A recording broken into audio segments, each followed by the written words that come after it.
U.S. President Joe Biden and Chinese leader Xi Jinping have what the White House describes as a candid and constructive call. Welcome to VOA Asia Weekly. I'm Chris Casquejo in Washington. That story is coming up, but first making headlines.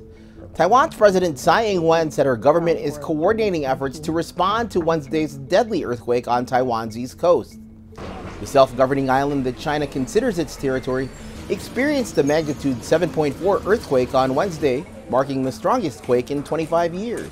Immediately after the earthquake, we initiated a disaster relief program at both the City Hall and the Ward Office. Our focus is on ensuring public safety for both people and buildings. At least 10 people died and more than 1,000 are reported injured. Residents of Japan's Okinawa Islands fled to high ground on Wednesday after the earthquake in Taiwan triggered tsunami warnings. The Japan Meteorological Agency reported that a tsunami wave of 30 centimeters, or about 1 foot, was detected about 15 minutes after the earthquake. North Korea fired a suspected intermediate-range ballistic missile into the sea off its east coast on Tuesday. South Korea's military said the launch is related to a new intermediate-range hypersonic missile, which can fly about 600 kilometers before plunging into the sea. Indonesia's President-elect Prabowo Subianto paid a visit to Japanese Prime Minister Fumio Kishida on Wednesday. Prabowo stated his intention to further strengthen relations between the two countries, as well as deepen security and economic cooperation.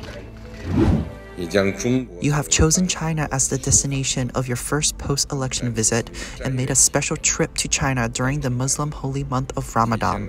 Prabowo's visit to Japan came 2 days after his visit to China, where he expressed his desire for close ties to Chinese President Xi Jinping. This visit to China marked his first overseas visit since winning the election last month. U.S. President Joe Biden discussed key issues with Chinese leader Xi Jinping on a call Tuesday. Biden reiterated his request for China to refrain from interfering with the upcoming U.S. presidential election. VOA's Anita Paul reports. The White House described Tuesday's phone call between President Joe Biden and Chinese leader Xi Jinping, which follows their in-person meeting last year, as candid and constructive. This time, the two covered a range of issues they had previously discussed in November, including joint counter-narcotics efforts, military communication, and the risks of artificial intelligence. We believe that there is no substitute for regular communication at the leader level to effectively manage this complex and often tense bilateral relationship. And both presidents agreed to pick up the phone and speak when needed. Xi, in a statement, said both leaders found the phone call to be candid and constructive.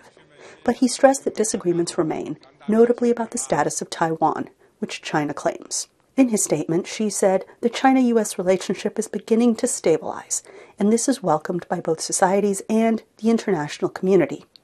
On the other hand, the negative factors of the relationship have also been growing, and this requires attention from both sides. The White House said Biden reiterated, but did not advance, previous concerns about Chinese interference in the upcoming U.S. election. Xi did not mention the topic in his account of the call. Just last month, the British Parliament voted to impose sanctions over Beijing-linked hacks of its Electoral Commission and Parliament. U.S. intelligence officials have also warned lawmakers that Chinese hackers are preparing to wreak havoc and cause real-world harm to the U.S. China's government last month showcased how it uses digital tools to bolster, not hamper, democracy. But analysts point to a state-sponsored Chinese influence campaign known as Spamouflage that does the opposite and encouraged Biden to push back. There needs to be a very clear and consistent communication about election interference.